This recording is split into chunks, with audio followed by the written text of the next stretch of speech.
Chapter 1. Finally ascending to home.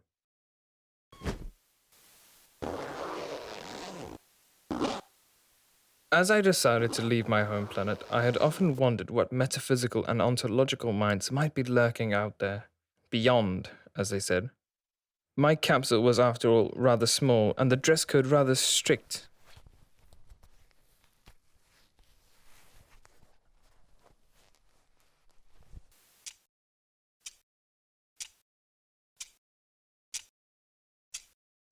Around the time of the great assimilance of the outer system planets, I decided to leave home.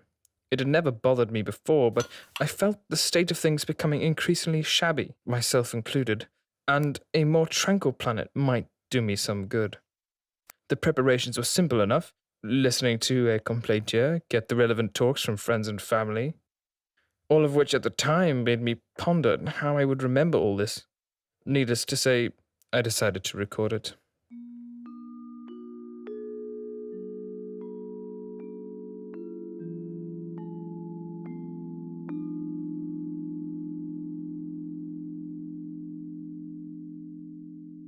Chapter 2. Communication and Lavatory Mannerisms.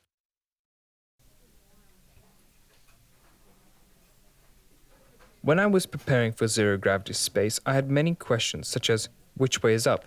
Does it matter which way is up? And am I even up?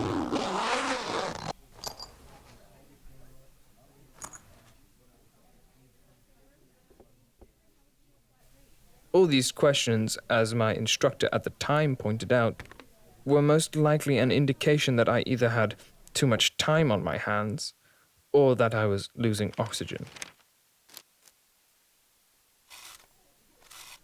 The latter concerned me and quickly dispelled any curiosity that I thought I had.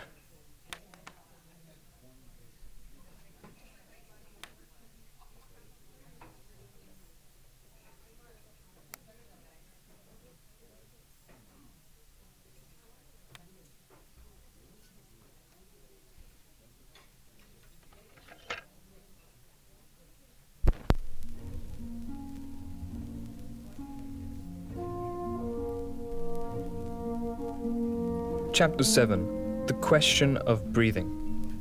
I once knew a man who, after traveling to the nearest star system by freighter, attempted to introduce coffee to the people of the Flambabosa Claudius, much of whom suffered from narcolepsy. He failed to understand the intricacies of their language. He was unfortunate enough to insult their leaders by way of handshake, a phrase only learned much later that if a jump was timed with a cough while thrusting a light bulb outwards and your pants firmly on your head meant, I come offering peace.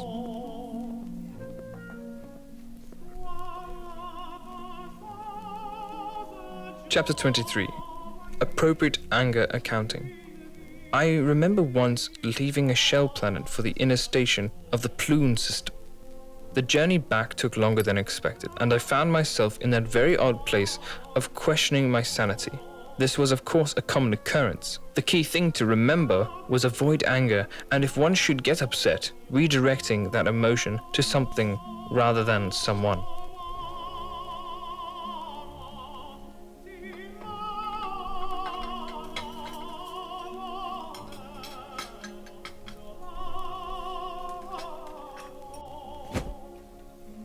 Chapter 64. Lost and Found. Upon making long journeys, many an off-world traveler tends to forget the golden rule. No unsolicited opinions. Madness in deep space is always a likely illness to contract. Don't let yourself be fooled into starting the crazy craze of opinions, much of which has led to various incidents on well-respected stations. When faced with the unsolicited opinions, practice the essential. Staying as still as possible, avoid eye contact. Alternative precautions are ear protection at all times with binary opinion sensing filters or a wooden stick. All precautions approved by the BSP.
As I sit now, a very different man, I look back and remember the midnights at the Flambabosa very differently from the stories I was told, and in them only find meaning which comes after self-reflection and a little drinking.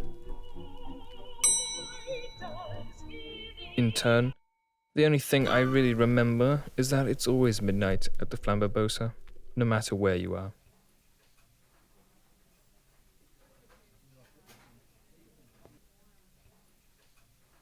I like your hat. Sorry, what? Your hat. It's interesting. It's not quite the hint of mint I wanted in a hat. It's never been the perfect fit. What's that you're working on? Same thing we're all working on. Hopefully, a story worth telling.